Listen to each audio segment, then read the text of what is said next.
On est ensemble, il n'y a pas de souci. Et surtout, on est dans les bons. Je suis là, moi, Betty Masengo, pour vous servir comme d'habitude. Salutations déjà à vous. Bonjour, bonsoir. Ça dépend de l'ère à laquelle vous nous suivez. Partout où vous êtes, dans vos bureaux, dans vos chambres à coucher. Je vous salue et je vous souhaite bienvenue dans votre émission, dans ces nouveaux numéros de votre émission News Dekin avec moi, Betty Masengo, sur Canal Future News, votre site préféré. En tout cas, abonnez-vous massivement au site Canal Future News, la nouvelle chaîne Oelibino Technologie, Asikaba émission est bien, journaliste est bien. En tout cas, vous s'abonner et belé na Canal Future News. Et nous sommes là juste pour vous servir. Et surtout, vous ne serez jamais déçus. Salutations déjà à l'équipe technique des Canal Future News. Merci en tout cas pour les images, mon frère Josué Foncélé. Salutations aussi à papa Jean Bilongo, bien qu'aujourd'hui le Lazan a son émission T. Salutations à vous, salutations à papa Dave Moubama, les boss de Canal Future News, et salutations en tout cas à Bafan News, Bozo Nabiso. Aujourd'hui, je reçois pour vous, uniquement pour vous, le prophète Timothée Christo Mosakoli Azanamboka. Le bi Mosakoli Azanamboka. Et puis, Aso Sala Mosala Oyonzambe a pessié Lelo, en tout cas, le bi du jamais vu. Makambo Ezalara Kala, mais Lelo. Nanzambe ya prophète Timothée Christo ezongi lisusu balobi ebembe sekui kaka na losambo ya prophète Timothée Christo bato sida baza kobika mebele baza komitu na bazo bika lolenge nini. Vous allons savoir dans cette émission parce que je suis déjà avec mon invité. Merci et salutations de Jean Berger, Adonai, frère Nabiso Kuna Becherel, le parolier, l'artiste parolier. Salutations à vous. Et donc lelo na lobara à chaque fois to yambara prophète Timothée Christo ba témoignage ezanga te zalaraka ebele otolaksarabino bomona que to lobara pambate ba preuve ezali. Et dans cette émission, je veux vous proposer aussi la rubrique avec Betty Otokwentiti lango la rubrique témoignage bino mokobolanda bomona na misu potembe sila. Voilà, merci beaucoup déjà à Josué Foncélé. Je suis déjà avec mon invité prophète Timothée Christo. Bonjour. Bonjour maman Betty Masengo, bonjour na papa Dave et puis na Canal Future Mobimba vraiment prophète Timothée Christo à côté Marambon. Bien habillé hein. Nalandarayo maman Betty. Nalandarayo maman Betty. Ah bon? Oui, nalandarayo nalandara papa Dave aussi. Donc nayebi ki nazana na site ya Lipamboli puis chaîne ya Lipamboli papa Dave vraiment nzamba pambolo ndeko nyos naza tellement béni. Donc tout ça ce sont des restes et le goza très important ce n'est que les royaumes des cieux. Donc c'est ça. En tout cas, merci beaucoup pasteur prophète Timothée Christo. Vraiment pour na bande ko bazolanda biso na Canal Future News. Lelo prophète Timothée toyebi ndenzamba sali la rayo na côté ya domaine ya batu ya basida. Donc ya sidiatique bato babeta disons bato babela ka bokonu ya sida quoi basidatique. Mais lelo prophète Timothée na ebembe sekui na ebité onction wana ezo utaka wapi. Nalobaki ke nzambe aidi na bala Alexandre azanzambe na ngai. Voilà la raison pour laquelle maman Betty chaque jour ba témoigner miracle nzambe. Yango seli ke mutu akufume tiko take seli ka la muki parce que nzambe otambola na ngai izaka ka sida te na baki makambo isa peu grave parce que jusqu'à aujourd'hui bazoluka kisa sida maintenant bazu yango te. Donc côté kuna déjà ezabilo ka miki alors comme vraiment que na ebembe et na kate église bomona ngwana déjà na balabala na prier ebembe la muki na famille bazaki tellement étonné parce que ndako salama bazaki nzambe zaki un certain dimanche là na kata kilt ba vraiment batu belé batondi ba bimi na mama pangu. Donc menza batika toujours ba ya yete de bembe la muki alors pour nga pena na kamwe na ngate po na yebi ndenge ni nzamba sela nga pena makambo prometanga surtout que nzamba edi na bala Alexandre Mosé paix à son âme. Donc azotambola na nga naza sur na ye donc eloko moko teza ko peksa to pe eloko mo za blocage donc c'est ça. En tout cas, prophète Timothée, c'est bien répondu. Pour la bande de Kwasolo, on a vu John Lubila, l'exceptionnel aux États-Unis. Oui, que et belé baolobaki. Ah, est-ce que miracle wana tout monde na tangwa bakala wana yeso seku se bembe. Est-ce que lelo est possible ezonga lisusu mais to moni pa na yo et bembe et sekui. Et ça qui cité. Kisi batonyo so basimbaka kisi vraiment na bisi ba on a baza na poto na baza a on a RDC baza ba impuissant. Parce que qui c'est ça la moutouté? La Bible dit que Christ en nous c'est l'espérance de la gloire. Voilà pourquoi apporte Paul à l'objet. Si moi je vis, ce n'est pas moi. C'est Christ qui vit en moi. Pour que le miracle est opéré, Bible le dit, et voici les miracles accompagneront à tous ceux qui auront crié. Même si tu es pasteur, même si tu es fidèle, et problème est d'abord il y a qu'à croire. Parce que tant que tu as croire, cela veut dire que azo mona lokola babisu soute, azo mona onu nzambe azo le belaye. Qui c'est ça? Moto zo simba qui c'est? Soit aza pasteur. As joueur, as nani donc aux impuissants. Donc yeba que nzamba zali pe existaka. Il est invisible mais présent parmi nous. Donc qui s'ina habité ko banda wapi ko suka wapi parce que biso batimoto Christo oyo to bando tel banzame na baja 8 ans 9 ans déjà na kata RDC toté parole de Dieu depuis 2001 aza consacré et ti lelo na habité na ko banda ndengeni parce que ezana ba miracle oyo banda kala parce que na osepela émission mususu tokosala parce que nga na sala moi ba émission moi mingi pena mama Betima Sengo à part chaîne oyo ba chaîne mususu tosala émission je crois que ceux qui tosala émission mususu dans na posa ba témoignage kala bo mona penza que non na tango wana za no mo mukeme ba makambo zo salema le yé na ka brisqueté parce que nzamba tambola na biso donc soki bembela muki est possible donc parce que j'ai la foi ils appellent don ya miracle nzambe akitsa likolo nanga donc c'est ça. Voilà. En tout cas, merci beaucoup, prophète Timothée Christo.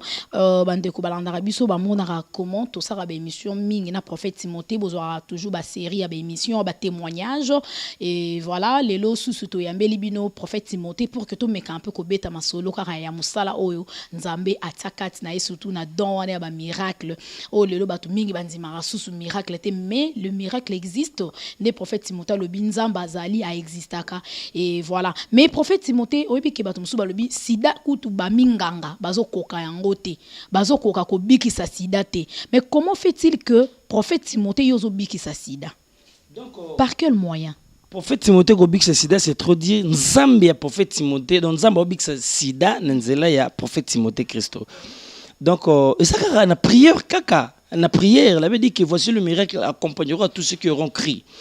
Et miracle peut manifester na via mutu mama Betty et na ba forme mi balé ya rozana na foi. Et na forme à liboso mona moi sur Marc chapitre 5 verset 25 alobi yemoko suki na simbela mbaye na ubika. Mais na forme batu mususu bazalo kola ba Lazare déjà kufa na ye. Azakani susu na bomo ite mais il faut que Christ aganga Lazare sort abimi. Donc na batu ya sida ça musu aye déjà na foi na bondeli miracle musu kutazata na foi te pa tamboli trop na bopito ana ba kisi na na bondeli miracle s'opérer. Alors soki kisi ya sida zatenga na yebi ke nzambe nanga azali aza plus que qui c'est sida. Alors c'est possible pour que miracle se manifeste. Raison pour laquelle et ça là que joue mususu na ebisa maman Betima Sengo journaliste na ebisa que non ce qui possibilité que la kita pena na kata église parce que moi bateau babika kawana yomo za na ba preuve puis yaka ezala ka comme preuve oye aux yeux quand même ba témoignage nous ala bien mais maman soit quand même moi 2 ou 3 témoignages et ça l'a bien pour nous koloba ke ba biki mais bazaka wana pour nous témoigner gloire en Nzambe donc si des elo côté pa Nzambe donc muta sala ngona côté parce que ceux qui na sala mo sokola za na mboka zali donc wana kokufa donc ça dit que kutana ki nango na ndenge na yo mais moment grâce ezali kutana prophète Timothée lortikota kezali voilà tikota kezali parce que nzambe ya prophète Timothée Christo azanzambe azana bomo ipeza nzamba tikotak donc voilà je pense bien bozolanda entretien na biso très bien et j'aimerais bien vous proposer un élément donc la rubrique avec Betty on a lobi lelo na intitilango la rubrique témoignage bolanda ba témoignage ya ebembedo to lo ba tout à l'heure là mutu akufi a sekui sur place. Et puis ti lelo azana bomoi et bolanda so deuxième témoignage ya mutu azaki na sida aye kozongi sa kutu ba kisi na ya sida et pas ya prophète Timothée Christ pona koloba que nzambe ya prophète Timothée Christ abikisiye maladie ya sida et pakati mbangu et voilà donc suivons et on se retrouve juste après pour la suite de cette émission. Voilà, c'est parti. Un jour je répandrai mon esprit sur tout est cher. Vos filles prophétiseront. Goluna ye kitili kolongo salina ye. Prophète Timothée Christo toyoka ye tonzimela e uti na kolo. Oh yeah yeah.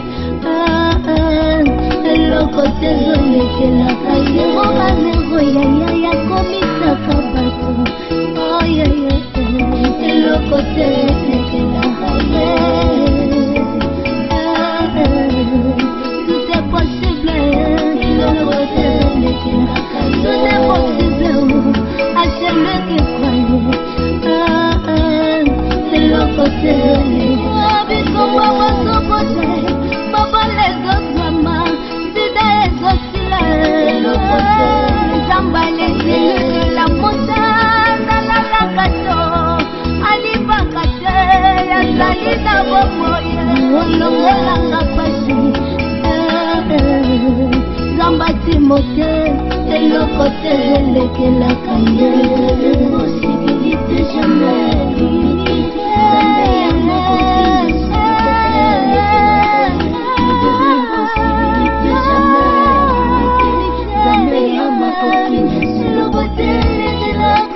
Shalom, shalom, chaque jour, parce que témoigner, nous avons Timothée Christ, nous avons Timothée. Alors, nous avons maman a dit awa, nous avons prophète de Salénier, nous avons Bela, mais Lelo, à cause de la tête, miracle, nous avons monté contact na vie. Shalom, maman. Maladi nini yo bandeko Bela? Bandeko Bela. Aucun hôpital va dire qu'ils ont un sida.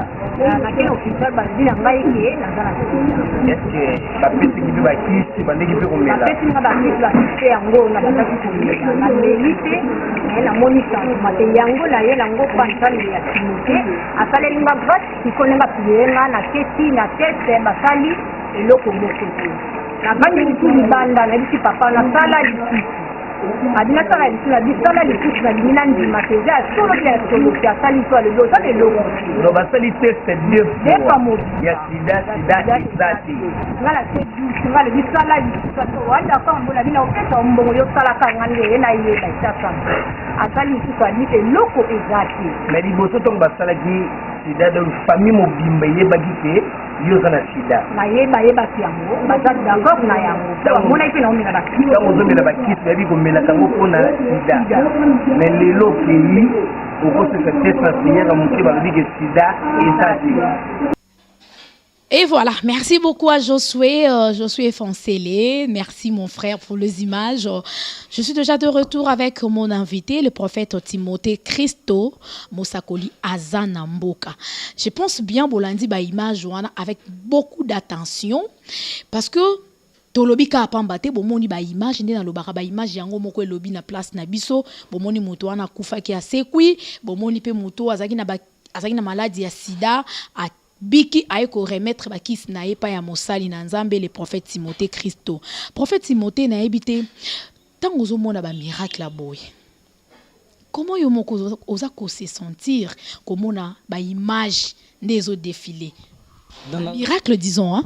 Donc nazo kaka esengo makasi puis ezo sunganga makasi puis na kota susuzo ko encourager nga na sambela lisusu parce que pour ceux qui na sambela su makasi koleka donc c'est que oku tezane muke donc kozala pena ki miracle kozala makasi min koleka parce que na mona mais jour ya ibembo yo nazalaka tellement étonné parce que na kata kit papo abotinga mon père biologique aussi il était là yekuta zo finanga misu ala makambo wana komeka kutu te parce que yeke belé mais miracle liboso sala hein ya moto akufi asekwi wana gloire à Dieu za penza liboso nga na kutani na yango parce que ba sidatique ba bikaka donc za mbala na nga liboso penza ki ebembe ba finiki eli puta ba donc azasu na bomo ite bazoluka moyen ba chai na voiture pour que ba kene na mort déjà bazibike li puta mais ko na bodo na comprendre telo que côté là avec foi na zalaki na ngo mais papa zo finanga lisu nga pe na si micro ezaki a sans fil na pesi muta za protocole za pemena na bimi na balabala parce que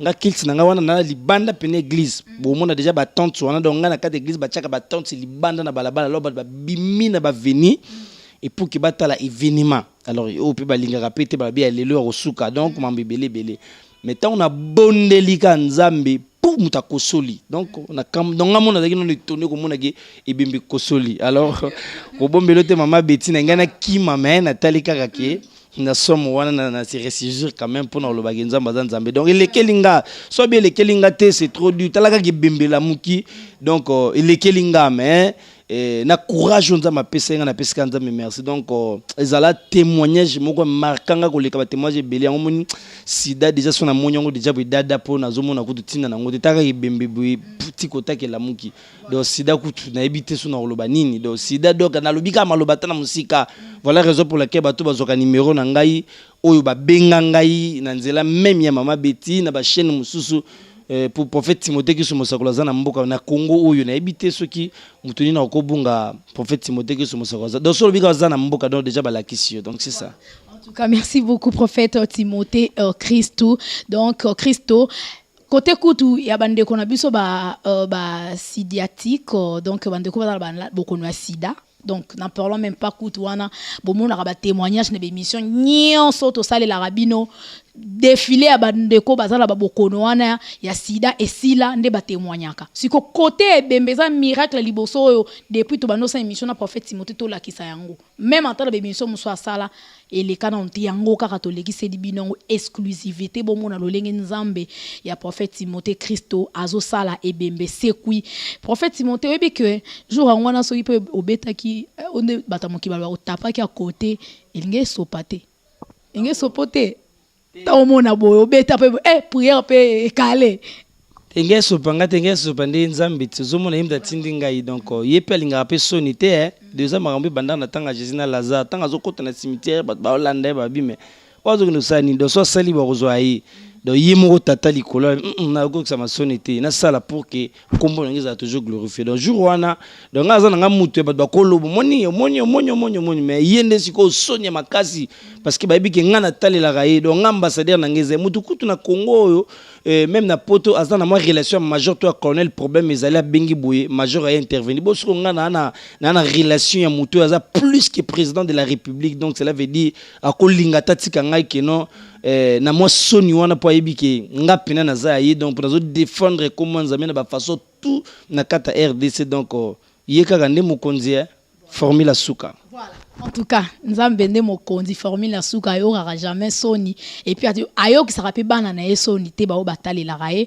ya bo moni miracle wana vraiment en tout cas la gloire ezongara pa emoko Jésus-Christ de Nazareth voilà. Mais prophète Timothée Christo depuis obandi obiki sabokono wa sida.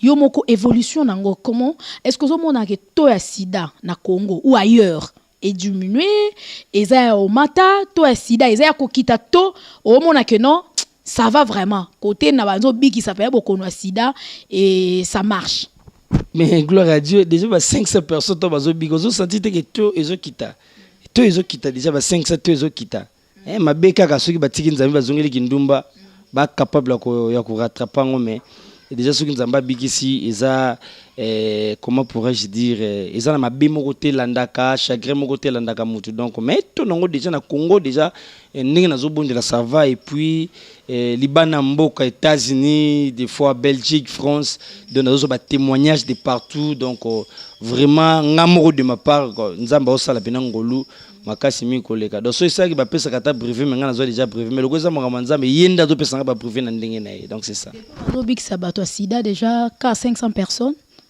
Mais c'est belle maman sur la lecture donc déjà canal futur bazolanda biso jour aux anatan mponga na lobara na dépendaka na redépendre na tana yo pour la lingité ça la préparer pesa makama nzambe lukata dimanche moko oya ba lakso ba kisi o ba bika to lakso ba résultat ba bika et puis na téléphone to lakso ba message ba bika libanda ya mboka moko ki soma papa zwata offrande de pour na ebité na pesa nzambe nini pour baser belé na niveau moko na lukaka ko témoignage de fois na berger Christelle Maswa ko des fois ceux qui n'ont pesa même ata flash topé box na c'est que non lukaka n'importe quel pour baser belé donc n'arrive pas à identifier nani pour baza tellement belé donc soit bi sida balongoli ka sida moko bachi o non bacha ko te baza belé babiki na sida je crois ngana ko to sola non na pona muta sida te bakocha pour baza tellement belé donc nazo ba même na nombre été donc muta ko sunganga ko futangeza ka nzambe voilà on sona baza lobi ka ofele mais ebiso muta ke pas docteur ayo a traité ka bokono wana sida kutu ebikate mais afuteli mbongo siko ende roma to nga question na bandeli sous prophète Timothée mais ka répondre ngo ezara ndenge nini comment ça se passe mutaya rara ubondeli pone ya biki surtout bandeko wa libanda mboka bango pe ba o souffrir na bokono ya sida bango kaka tena bato bazali awa ezana mususu azwaki sida inconsciemment mususu azwaki consciemment mususu atambolaki mabe mususu bakotie sida na ndenge kindoki alors bango nyonso nzamba nzamba batambolaka ne kaka na méthode moko te aza multisystème mususu nzamba koloba kesani prière ya 3 jours obika non c'est des prières à 3 jours abiki mususu nzamba koloba nanga kesala huile de livre asimbaka huile de livre prier na musika bo salon une semaine mususu nzamba koloba 1 mois 2 mois mususu nzamba koloba kanenga bengaka mbala moko na bise kende mba moko biki mbala moko abiki problème ezate Donc eza pena makamu eza makamu ya mbongo te eza ke muta bengi akoti na contact na Nzambe dès ka moni miracle de la part du Seigneur yemoko aza capable ya ko sala oyo yemoko akyo sala biki papa na ndimina sala boye donc on izo dépendre na ye mais ngai penza ko loba donc muta sunga rapper pambola ka muta ka Nzambe donc na kokyo tala mama mbongo te po ya ko bebisa likaboyo po na minute na kata RDC Nzamba tchenga po atebele babika donc bon, $100, $200 réservé le côté. Donc, bateau déjà, pambolanga, et sans pour autant, on déjà au-delà. Donc, on a aussi pour ne pas Nzambaza. Voilà. En tout cas, le biko ya ofele, des koyos Hollanda biso de partout, aux en France, aux en France, bisika oyo la joie ma de pichu na zala bisou à vous ma belle, Nzambe apambola yo umela zala, Esther Mumbanda na Colorado, yo na Suisse, aux en Kenya, mboka côté mona ba champion KMB Blaise Kava Igwe, eza bande ko na biso ba États-Unis côté mona ba John Lubila l'exceptionnel, Pierre Arnaud Pombo, Pierre Arnaud Pombo, aux États-Unis. Et ça, na Londres, est-ce qu'à côté de maman Miline Zemba, moi c'est papa tous pépélé en bétolo. Oza na besoin Nzambe à pasteur, prophète, Timothée Christo, Mosakoli, Azana Mboka. Nzambe nae, abi qui sont na boko na sida. En tout cas, c'est facile. Et ça, on a biko ya ofele. Benga kana numéro ya prophète Timothée. Beaucoup en contact et ça en ligne à rebond de la peau na yo mona que beaucoup na wana et qu'aussi là au cause vraiment guérison il y a solo et je vous assure on va jamais déçu mais prophète Timothée to ke na sunu na suka émission pour na bande ko balanzo na émission oyo muto pe azani na sida te mais prostate etungisaka cancer musuku to ngiba kate même partie moko ya nzoto na yepo ekoti déjà cancer okokoyisa bato bongo nini bango pe bakomi na désespoir baoye basute basala ndenge nini prophète Timothée Christ est possible pe bato bongo pe bazo lobiko ba bénéficier na onction Nzamba takati na yo gloire à Dieu est possible donc tant notanga ba sida notanga bibembe wana benande ça va cancer venir donc wana na débité dans le blonde nini abenga kaka mona da kuna ba jour pesa te na bondeli kaka tikotak et sameli ko la vini donc eza biloko amiki puis faveur ya Saint-Esprit et opérationnel donc c'est un peu ça basio bazo botate je crois élément ya suka élément après deuxième volume de ça l'émission je crois na rotia bo mona image ya muta abotaka te 11 ans tikotak aboti donc 12 ans 18 ans donc wana koute zelo ko lobela te nazo kipa ngote pour nazo mona ezata makasi te baso ka numéro de téléphone de partout donc et plus de 143 81 005 77 48 na bandeli plus 243 81 005 77 48 alors il y a WhatsApp pour qui permettre de gebele basunga manango plus 243 89 67 08 423 plus 243 89 67 08 423 alors ce qui muta kotika kana prophète Timothée contact d'office miracle et os opérer puis moko ko témoigner miracle Nzambe la totalité donc c'est ça. Voilà. En tout cas, merci beaucoup. Je reprends le numéro pour la meilleure audition. C'est le numéro de notre invité, le prophète Timothée Christo, 00243 89 67 08 423 00243 89 67 08 423. So bobengi bozoye moko prophète Timothée Christo ata même na WhatsApp okomelie ako répondre yo borosolola yebisa kaka problème na yo za nini maladie na yo ozobela nini bokono nini ozo tungisa yo pendant tant d'années ozoelango solution te mais Nzambe ya prophète Timothée Christo ozoelango solution et ozala vraiment jamais déçu et surtout pour na bande ko landi biso libanda mboka bobenga kana numéro o na lobarango na ba émission nyo surtout sala kana prophète Timothée miracle ezana besoin visa te pe koma so roza na France prophète Timothée na kin miracle faut senga visa pe komela yo T. Miracle n'aura jamais n'a besoin de visa. Kaka na tikotak en ligne au bengi mbala moko miracle s'opérer bisika oyoza loboko na nzambe za capable de kokoma na nzela ya prière Mosaï na nzambe le prophète Timothée et puis maladie oza nango ekosila ozala vraiment guéri et merci na bande konso bolandi biso parce que nous sommes déjà à la fin de notre émission. Un dernier message au prophète Timothée bande ko balandi na canal Futur News l'émission na biso news de kin avec moi Betty Masengu oyebisi bango nini moi liloba na bato déjà bakana bango comment déjà désespéré so qui bakoki okoyisa bango nini pour que baza peine espoir wana et puis quelques salutations. Donc na bato nyonso baza na ba problème na koloba na bango rien n'est impossible à Dieu donc nzambo kaka basimba ye atoza musika yebaki eloko moko eleki nzambe ezate donc na pesi mbote na bandeko nyonso bazolanda biso parmi bato basutena na prophète Timothée Christ mosakola za na mboka le prince de diamant et Raoul Litono, le prince de diamant Angola, Raoul Litono, le prince de diamant, vraiment merci beaucoup na soutien na yo. Et na Brésil, papa Alpha Solutani, vraiment merci beaucoup na soutien na yo. Merci. Que le Dieu d'Israël a béni davantage. Et puis na Belgique, ma fille est née Tracy Ségolène, donc Nzamba Pambola yo, baza tellement belé. Et na France, Mimi Esther, vraiment moi sa roi, na pission mbote belé, donc bandeko nyonso na pesi bango mbote partout ici kabazana bamboka nyonso o basutenaka le prophète Timothée Christ mosakoli azana mboka baza tellement bene bamboka bene na boseni msu ba kombo nzambe na ngayo na bondelaka vraiment akota likam na yo apambolo davantage. Merci. Ça n'est fini pour aujourd'hui. Merci à notre invité, le prophète Timothée Christo, d'avoir répondu à notre invitation. C'était vraiment un réel plaisir de vous présenter cette émission. Nous sommes déjà à la fin. Merci beaucoup à Josué Fancele pour les images, mon frère. Merci à Papa Dave Moubama, les boss de Canal Futur News.